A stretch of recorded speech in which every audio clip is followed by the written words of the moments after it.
ജോബി മേക്കിൾ മനസ്സിലായില്ലേ? ഞാൻ പറഞ്ഞതൊക്കെ സത്യമാണെന്ന്. നമ്മൾ ഒരുപാട് പഠനത്തിൻ്റെയും അറിവിൻ്റെയും അനുഭവത്തിൻ്റെയും വെളിച്ചത്തിലാണ് ചില മുൻകരുതലുകൾ നൽകുന്നത്. നമുക്കിവരെക്കുറിച്ച്, ഈ ഗ്രന്ഥങ്ങളെക്കുറിച്ച് വളരെ വ്യക്തമായി ധാരണയുള്ളത് കൊണ്ടാണ് പറഞ്ഞത്.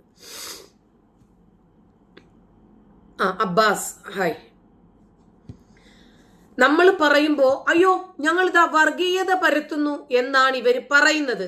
സാരമില്ല, അങ്ങനെ ഒരു വിഭാഗം ആളുകൾ പറഞ്ഞിരുന്നാലും ശരി, എനിക്ക് പറയാനുള്ളത് ഞാൻ തുറന്നു പറയും. കാരണം എന്തെന്നറിയാമോ? അപകടകാരിയായ രാജ്യസ്നേഹി എന്നറിയപ്പെടുന്ന നരേന്ദ്രമോദി ഭരിക്കുന്ന ഈ ഭാരതത്തിൽ ഇപ്പോൾ ഈ മത തീവ്രവാദികളെ സംബന്ധിച്ച് തുറന്നു പറയാൻ ധൈര്യം കാണിച്ചിട്ടില്ലെങ്കിൽ ഇനി ഒരിക്കലും ഇത്തരം യാഥാർത്ഥ്യങ്ങൾ പുറത്തു പറയേണ്ടി വരില്ല. അതുകൊണ്ട് പറഞ്ഞുകൊണ്ടേയിരിക്കും. ചോദ്യങ്ങൾ ചോദിക്കാനുള്ളതാണ്, ചോദിച്ചുകൊണ്ടേയിരിക്കും. ചോദ്യകർത്താവിനെ എത്ര കണ്ട് നിങ്ങൾ ഇല്ലാതാക്കിയിരുന്നാലും ശരി, ആ ചോദ്യം ആവർത്തിക്കപ്പെട്ടുകൊണ്ടേയിരിക്കും. ഇസ്ലാമിനെ പെയിന്റ് അടിക്കല് അവരാരെങ്കിലും ചെയ്യും കേട്ടോ, സമർത്ഥമായിട്ട്. വൈറ്റ് വാഷ് ആയിരുന്നാലും മതി. റെനി വന്നിട്ടുണ്ട്. അപ്പൊ മാത്യു സ്വാഗതം. ഇപ്പോ ബ്രിട്ടന്റെ ഭാവിയെ ആശങ്കയിലാഴ്ത്തുന്ന രൂപത്തിൽ ജൂതവിരോധം, യഹൂദവിരോധം സ്കൂൾ കുട്ടികളിൽ കൂടി കത്തിപ്പടർന്നത് നമ്മൾ കണ്ടത് എപ്പോഴാണെന്നറിയാമോ? ഇക്കഴിഞ്ഞ ജൂലൈ ഓഗസ്റ്റ് മാസങ്ങളിലാണ്. ലണ്ടന്റെ പോക്ക് എത്രമാത്രം അപകടകരമാണ് എന്ന് ബ്രിട്ടൻ തന്നെ തിരിച്ചറിഞ്ഞ നാളുകളായിരുന്നു അതെല്ലാം. സ്കൂൾ കുട്ടികളിലോ എന്ന് സ്വാഭാവികമായിട്ടും നമുക്ക് ചോദിക്കാം. ഇവിടെ മദ്രസകളില് ഞാൻ ബാബരി എന്ന് നെഞ്ചിൽ സ്റ്റിക്കർ പതിപ്പിച്ചതുമായിട്ട് സ്കൂളുകളിൽ എത്തിയ കുട്ടികളെ നമുക്കറിയാം. വഴിയിൽ നിന്ന് പോപ്പുലർ ഫ്രണ്ട് ഭീകരർ സ്റ്റിക്കർ പതിപ്പിച്ചു കൊടുത്തതും നമുക്ക് വാർത്തയായിട്ടുണ്ട്. പുതിയ തലമുറയിലേക്ക് കൂടി തീവ്രവാദം വളർന്നപ്പോൾ ജൂതന്മാര് തുലയട്ടെ, പലസ്തീൻ സ്വതന്ത്രമാക്കട്ടെ തുടങ്ങിയ മുദ്രാവാക്യങ്ങൾ ബ്രിട്ടീഷ് സ്കൂളുകളിലും ഉയരാൻ തുടങ്ങിയപ്പോൾ അവരും ഭയാശങ്കയിലായി. അരിയും മലരും കുന്തിരിക്കവുമായിട്ട് ഒരു 9 വയസ്സുള്ള കുട്ടിക്കാലൻ മുദ്രാവാക്യം മുഴക്കിയപ്പോൾ ഈ കേരളത്തിലെ അമുസ്ലിങ്ങൾ ഭയന്നതുപോലെ അവർക്കും തുടയിൽ നുള്ളു കിട്ടിയപ്പോൾ ശരിക്കും അവരും ഭയന്നു. അധ്യാപകർ ഇതിനെതിരെ മുന്നറിയിപ്പുകൾ നൽകി. പക്ഷേ അവരുദ്ദേശിച്ച രൂപത്തിലുള്ള യാതൊരു ഫലവും അതിനുണ്ടായില്ല എന്നതാണ് സത്യം. 51% യഹൂദ വംശജരായിട്ടുള്ള അധ്യാപകർ 2023 മെയ് മാസം മുതൽ പല രൂപത്തിലുള്ള യഹൂദ വിരുദ്ധതകൾ അനുഭവിക്കുന്നുണ്ട് എന്നാണ് national association of school masters union of woman teachers പറയുന്നത്. അവർക്ക് വേണ്ടി തന്നെ ഒരുപാട് സംഘടനകളുണ്ട്. 3 ലക്ഷത്തോളം സംഘടനാ അംഗങ്ങൾക്കിടയിൽ നടത്തിയ സർവേയിൽ പറയുന്നത് 44% പേർ അവരുടെ സ്കൂളുകളിൽ സ്വസ്തിക ചിഹ്നം വരച്ചിരിക്കുന്നത് കണ്ടു എന്നാണ്.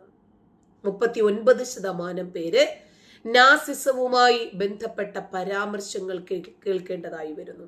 ഒരു അധ്യാപിക പറഞ്ഞത്, വിദ്യാർത്ഥികൾ 1-ലധികം തവണ അവരുടെ നേരെ പലസ്തീൻ സ്വതന്ത്രമാക്കുക എന്ന അപകടകരമാം വിധ മുദ്രാവാക്യം വിളിച്ചിട്ടുണ്ടെന്നാണ്.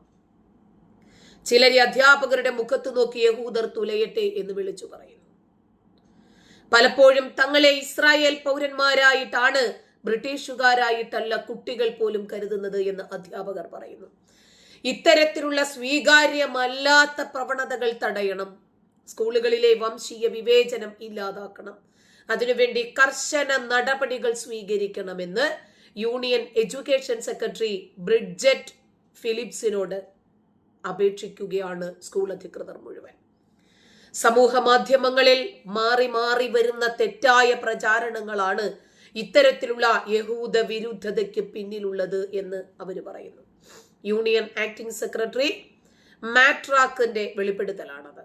തീവ്ര വലതുപക്ഷത്തിന്റെ കടുത്ത നിലപാടുകളും യഹൂദരെ ഒരു പ്രത്യേക തരത്തിൽ മുദ്രകുത്തി പ്രചാരണം നടത്തി ഒറ്റപ്പെടുത്തുന്നതിനും യഹൂദ വിരുദ്ധതയുടെ എരിതീയിൽ എണ്ണയൊഴിച്ചു കൊടുക്കുകയാണെന്നും അദ്ദേഹം കുറ്റപ്പെടുത്തുന്നു. അതിനിടയിലാണ് റോയൽ ഓപ്പറ ഹൗസിൽ നടന്ന ഒരു ഓപ്പറയ്ക്കിടയില് അതിലെ ഒരു കഥാപാത്രം സ്റ്റേജില് പലസ്തീൻ പതാക ഉയർത്തിയത് ചെറിയ രൂപത്തിലുള്ള സംഘർഷം ഉണ്ടാക്കുകയും ചെയ്തു. പതാക ഉയർത്തിയ നടനും അത് പിടിച്ചു വാങ്ങാൻ ശ്രമിക്കുന്ന ഓപ്പറ ഹൗസ് ജീവനക്കാരനും തമ്മിലുള്ള പിടിവലിയുടെ വീഡിയോ ദൃശ്യങ്ങൾ സമൂഹ മാധ്യമങ്ങളിൽ ഉണ്ടായിരുന്നു. ജീവനക്കാരനെ തള്ളി മാറ്റി പതാകയിൽ പിടിയുറപ്പിച്ച നടൻ അത് കാണികൾക്ക് മുമ്പിൽ വീശി കാണിക്കുകയും ചെയ്തു. അപ്പോൾ സ്റ്റേജിൽ ഉണ്ടായിരുന്ന മറ്റ് നടീനടന്മാർ കാണികൾക്ക് മുമ്പിൽ തലകുനിച്ച് ആദരവ് പ്രകടിപ്പിക്കുകയും ചെയ്തു. പലസ്തീൻ വികാരം ഉയർത്തിക്കാണിച്ച് ഒരു വിഭാഗം ആളുകൾ നടത്തുന്ന ഇത്തരം പൊറാട്ട് നാടകങ്ങൾ ട്രംപിനും നെതന്യാഹുവിനും മോദിക്കുമൊക്കെ കൃത്യമായിട്ട് തിരിയും. എല്ലാവർക്കും ഇത് തിരിഞ്ഞുകൊള്ളണമെന്നുമില്ല. കവന്റ് ഗാർഡനിലെ സദസ്സിലുണ്ടായിരുന്ന കാണികളെ ആകെ ഞെട്ടിച്ച സംഭവമായിരുന്നു അന്നത്. സ്വയം പ്രഖ്യാപിത ക്യൂർ നർത്തകനും നൃത്ത സംവിധായകനും DJ-യുമൊക്കെ ആയിട്ടുള്ള ഡാനിയൽ പെറി എന്ന വ്യക്തിയാണ് പതാക ഉയർത്തിപ്പിടിച്ച നടൻ എന്ന് ദി ടെലഗ്രാഫ് റിപ്പോർട്ട് ചെയ്തു. കലയിൽ രാഷ്ട്രീയം കലർത്തുന്നതിനെതിരെ ഓപ്പറ പ്രേമികൾ സമൂഹ മാധ്യമങ്ങളിലൂടെ ശക്തമായി പ്രതികരിക്കുകയും ചെയ്തു. ഇന്ന് കല ഏതാണ് കൊല ഏതാണ് എന്ന് തിരിച്ചറിയാത്ത സാഹചര്യമുണ്ട് നമ്മുടെ നാട്ടില്. തികച്ചും പക്ഷപാതപരമെന്നു പറഞ്ഞ് BBC പ്രക്ഷേപണ അവകാശം നിഷേധിച്ച ഗാസയെ കുറിച്ചിട്ടുള്ള ഡോക്യുമെന്ററി നിർമ്മിച്ച വ്യക്തിക്കെതിരെ കടുത്ത ജനരോഷം ഉയർന്നു. BBC നിരാകരിച്ചതിന് പിന്നാലെ ചാനൽ 4-ൽ സംപ്രേഷണം ചെയ്ത ഡോക്യുമെന്ററിയിൽ 7 ഇസ്രായേലി പൗരന്മാരെ അതിനീചമായി കൊന്നു തള്ളിയ ഒരു ഭീകരനെ രക്തസാക്ഷി എന്നാണ് വിശേഷിപ്പിക്കപ്പെട്ടത്. ഇതിനേക്കാൾ ശോചനീയമാണ് കേരളത്തിലെ അവസ്ഥ. ഗാസയിലെ ഡോക്ടേഴ്സ് അണ്ടർ അറ്റാക്ക് എന്ന ഡോക്യുമെന്ററി യഥാർത്ഥത്തിൽ 1 വർഷത്തിന് മുമ്പ് BBC കമ്മീഷൻ ചെയ്തതാണ് എന്നാണ് വാർത്തകൾ വന്നത്. പിന്നീട് യാഥാർത്ഥ്യം വെളിപ്പെടുത്താതെ ഒരു ഹമാസ് മന്ത്രിയുടെ മകനെ കേന്ദ്രീകരിച്ച് നടത്തിയ Gaza how to survive a war zone എന്ന ഡോക്യുമെന്ററിയുമായി ബന്ധപ്പെട്ടിട്ടുണ്ടായ വിവാദത്തിൽ അന്വേഷണം പ്രഖ്യാപിച്ചതിന് പിന്നാലെ ഡോക്ടേഴ്സ് അണ്ടർ അറ്റാക്കിന്റെ നിർമ്മാണം BBC താൽക്കാലികമായി നിർത്തിവെച്ചു. പക്ഷേ ബേസ്മെന്റ് ഫിലിംസിന്റെ ബാനറിൽ നിർമ്മിച്ച ഈ ഡോക്യുമെന്ററി കർശനമായിട്ടുള്ള വസ്തുതാ പരിശോധനകൾക്ക് ശേഷം എന്ന് അവകാശപ്പെട്ടുകൊണ്ട് ജൂലൈ 2-ാം തീയതി ചാനൽ 4 പ്രദർശിപ്പിച്ചു.